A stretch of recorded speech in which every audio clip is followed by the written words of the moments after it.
Hi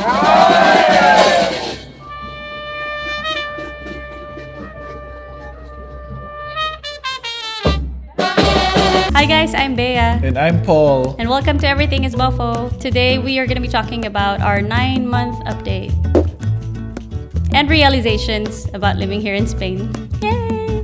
We made it to 9 months. Yeah! Time flies.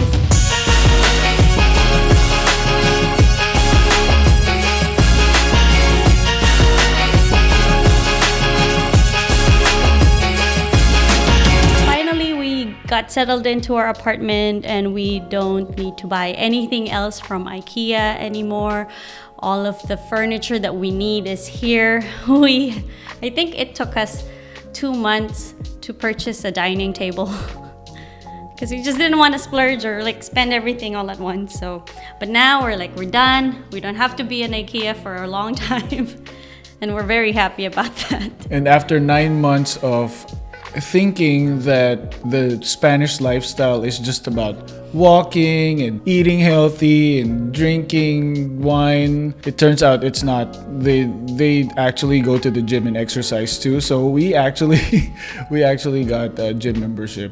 And then also we needed to refresh our Spanish. So we took 4 months of Spanish classes.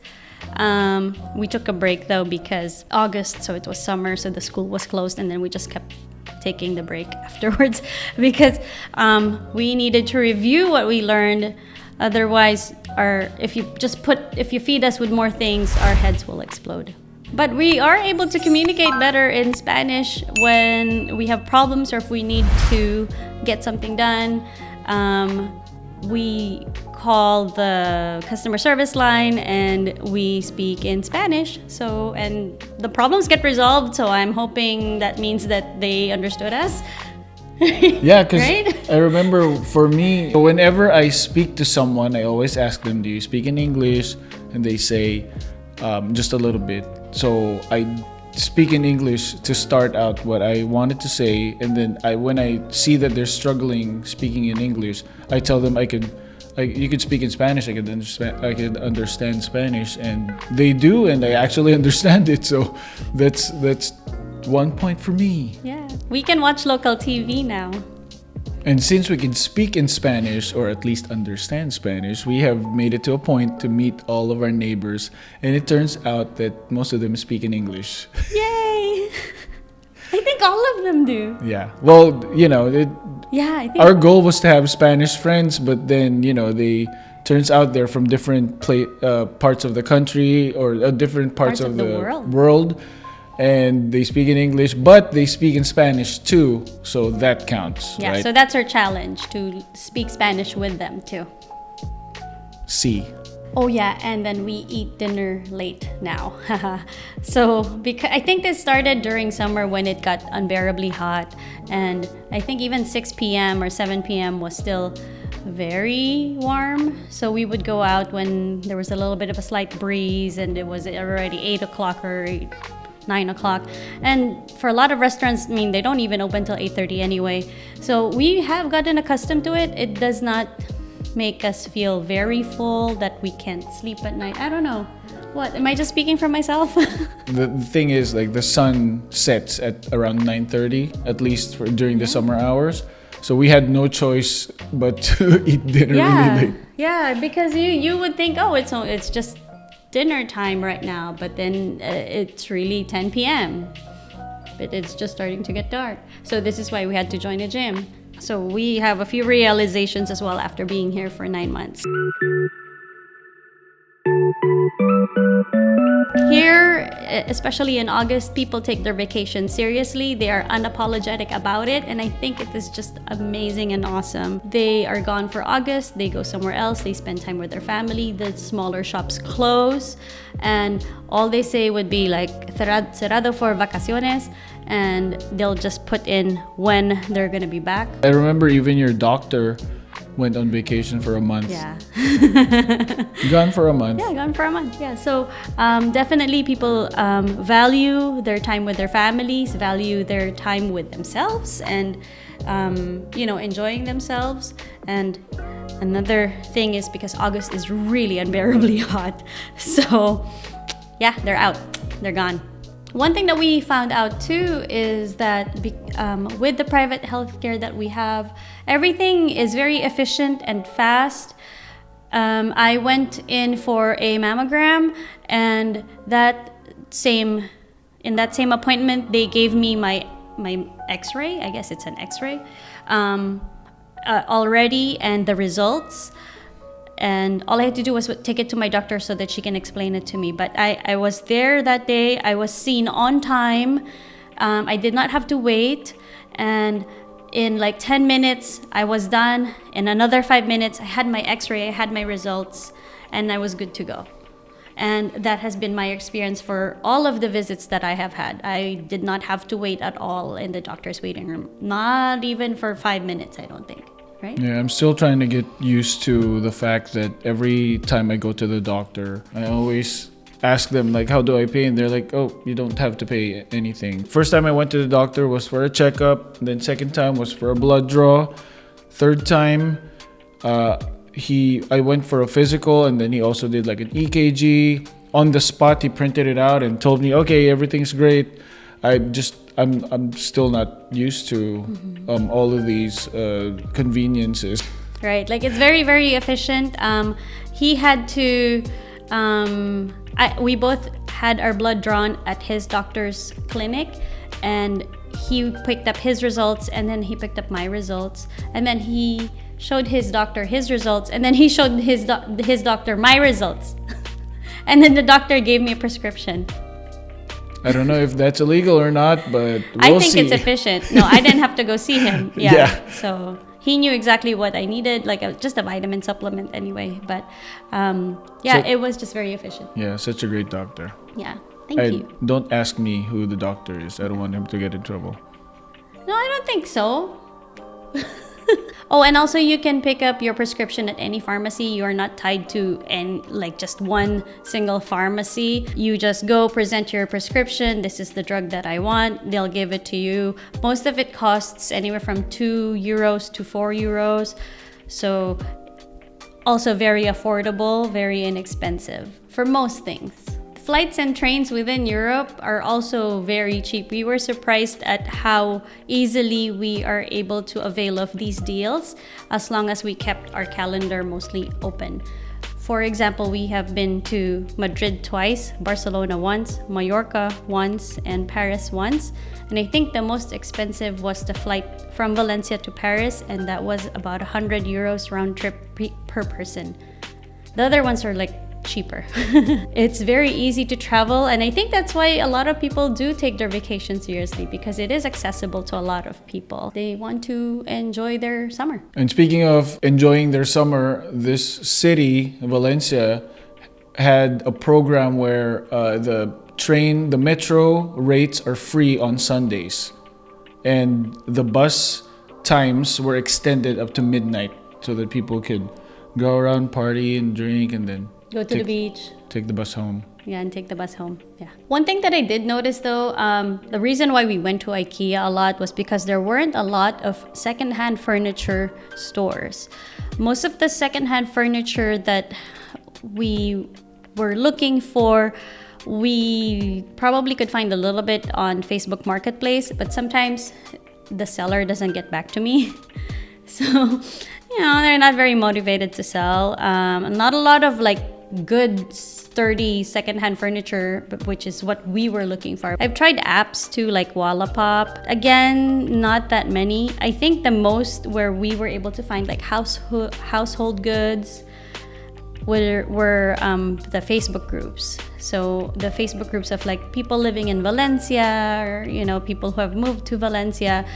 Sometimes they are moving out and they are getting rid of their stuff. So that's where we've been able to get some good deals. Next thing is, this greatly affected us because the variety of food in the city, probably the city, is especially for us, we always look for Asian food. So that's been a challenge. Yeah, it's for us, if you are craving, for example, for Asian food, you kind of have to look for Asian food. You can't just walk around and stumble upon oh, this one looks nice.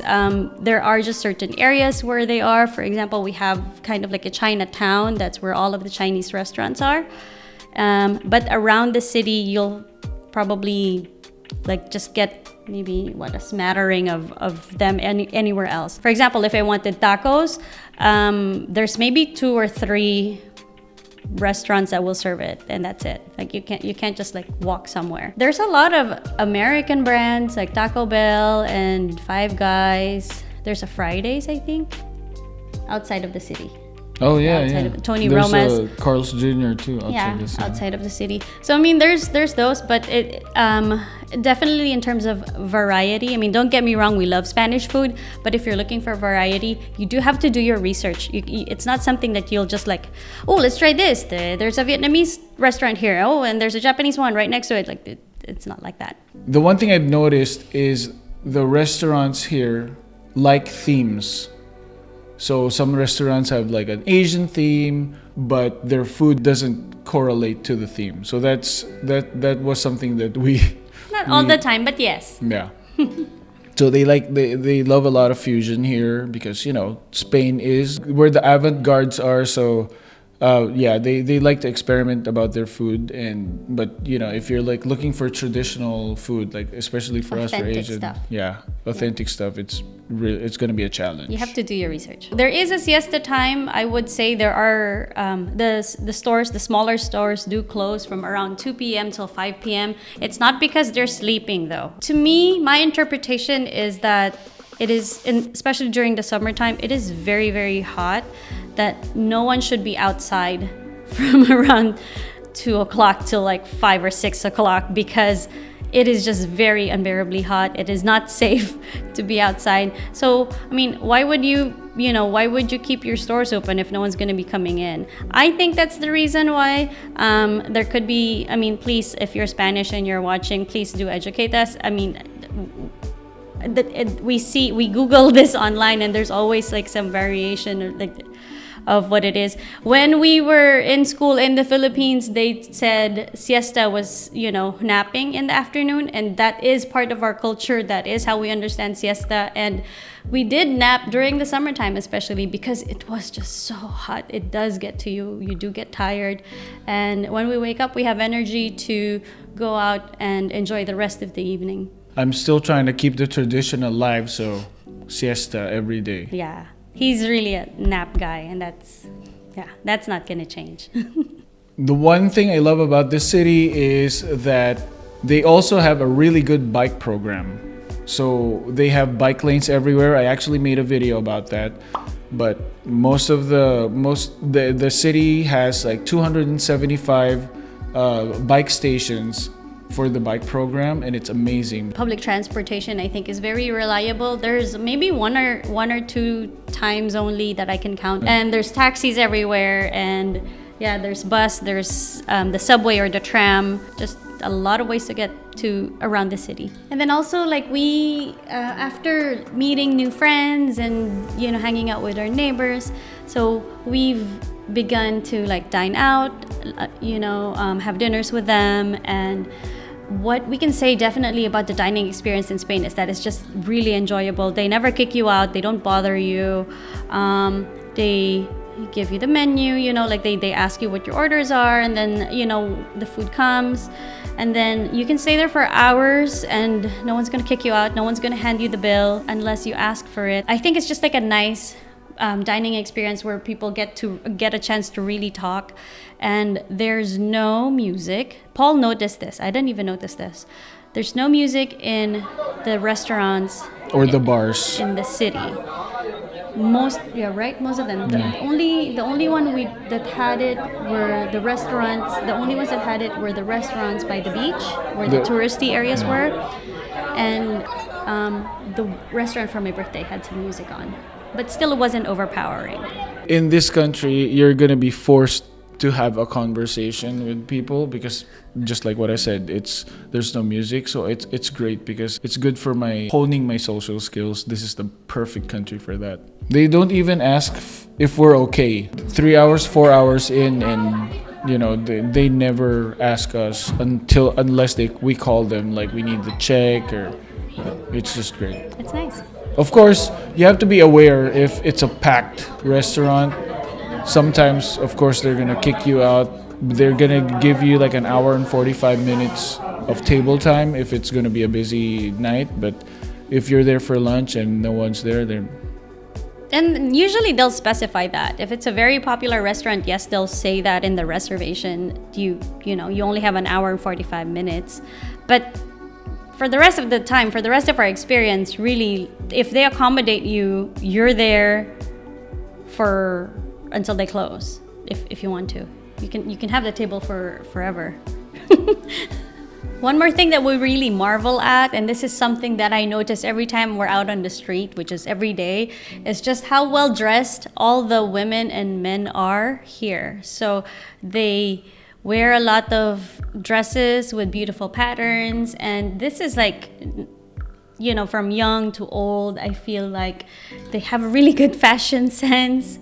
sometimes I just want to stop someone on the street and ask him, who are you wearing? Now we have to be more conscious about the clothes that we wear when we're going out, because we do bump into people because we're walking. So now we have to spend more on clothes. I wouldn't say like we have to spend, but I think we just have to be more mindful about how we dress when we're outside, because everybody else dresses so elegantly.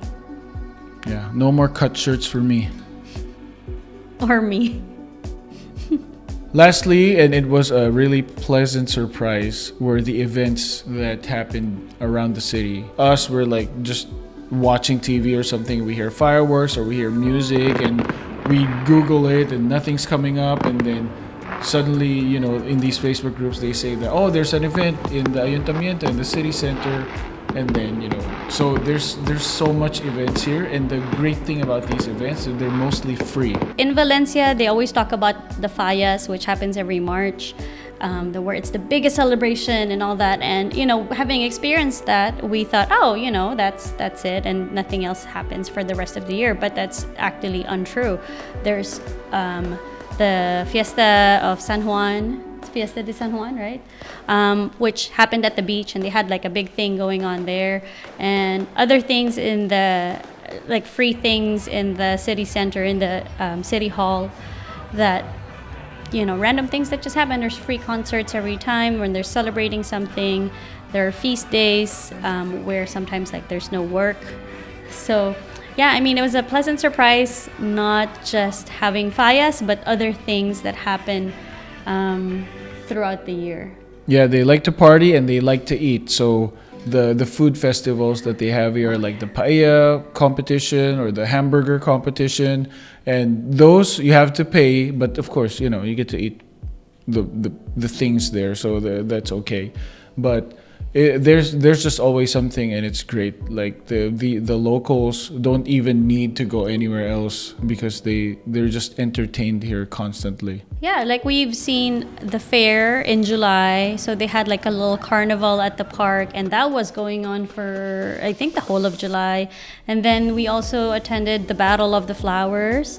How do you say that? Batalla? Batallas de Flores, yeah. Yeah, and that one was also very fun. It was a parade of horses and people throwing flowers at each other. So just a lot of really rich traditions and events that makes us feel like we don't even really need to go anywhere. Yeah, this is a very, very beautiful city, and it's very alive. It's very vibrant.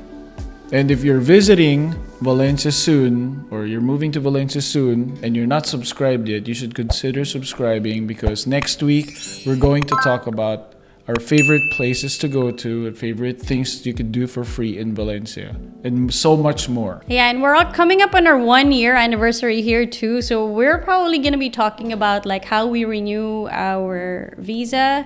So that could be a nice, interesting thing in itself as well. So yeah, follow us.